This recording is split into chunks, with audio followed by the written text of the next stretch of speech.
Although a map is flat, the countryside itself isn't. In Britain, it's usually gently rolling, often quite hilly, sometimes even mountainous. A map maker not only has to represent towns and forests, roads and rivers on his map, he has to convey accurately these differences in the relief of the land too. Take this village, Hawkshead. It has a church with a tower and a main street with houses on both sides.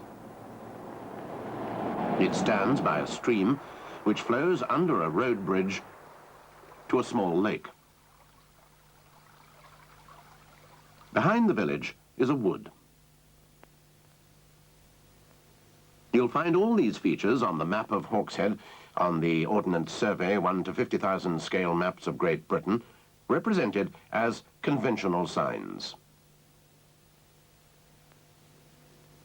And you'll find another feature as well, one which only exists on the map. The thin brown lines called contours. They're an invention of the map maker.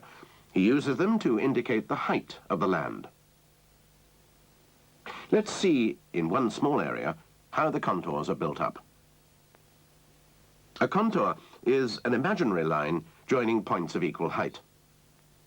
Here, most of this land is over 40 meters, so the 40-meter contour is the first to be put in. All points along this line are 40 meters above sea level. Contours are drawn at intervals of 10 meters, so the next contour is for 50 meters. Along this contour, all points are 50 meters above sea level. Below this contour, all points are less than 50 meters. Above this contour, all points are more than 50 meters in height. Finally, the contour for 60 meters. Notice how the contours tell us the shape of the land. They pick out hills and valleys. By a study of the contours, we can deduce the shape of the land. But first, two additional aids the map makers give us to show the height of the land. The small blue triangle shows the top of this moor has a triangulation pillar at 361 meters. Spot heights are placed at intervals all over Ordnance Survey maps. Not all spot heights are at triangulation positions. Secondly, some contours are more heavily marked than others, the 150-meter contour, for example, and the 200-meter. In fact, contours are given thicker markings every 50 meters. These thick contours are known as index contours and are put there as a guide to the map reader. Let's start then with the 80-meter contour and build up Caton Moor. This is the 80-meter contour. Now add the 90 and then the 100. And then every contour at 10-meter intervals from 110 to 360 meters. Gradually, the landscape of Caton Moor takes shape before us. Now add the peak of the hill, 361 meters, as the triangulation pillar told us. This is the skeleton of the moor. Clothe it, and the model is complete. Caton Moor, as we can visualize it from the map. And this is Caton Moor as it actually is. The map has told us almost everything we need to know. Let's take another example, Whitbarrow. Over half of Whitbarrow is covered with woodland, but the contour system is still complete on the map. Let's build up Whitbarrow, as we did Caton Moor, starting this time with the 50-meter contour. Now add the 60-meter, and then the 70. And then every contour at 10-meter intervals from 80 to 210 meters.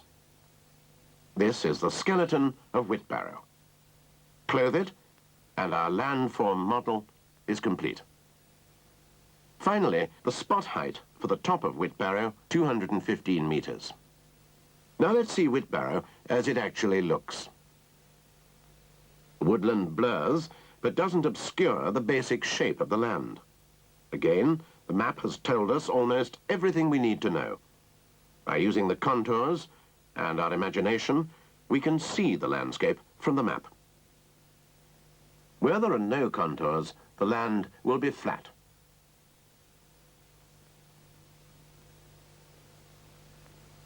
Where there are contours, but they're relatively few and widely spaced, the countryside will be rolling, gently hilly.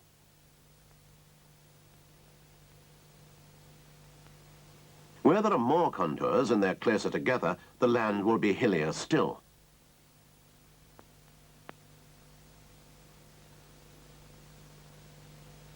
And where there are many contours and they're tightly packed together, the hills will be much steeper, even precipitous.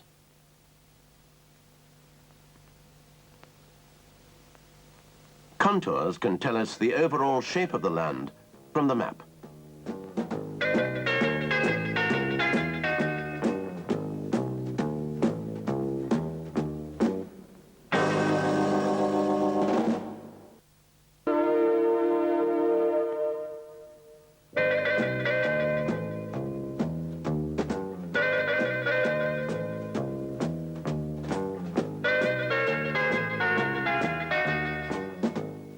Contours on the map tell us that the ground is undulating, that there are ups and downs.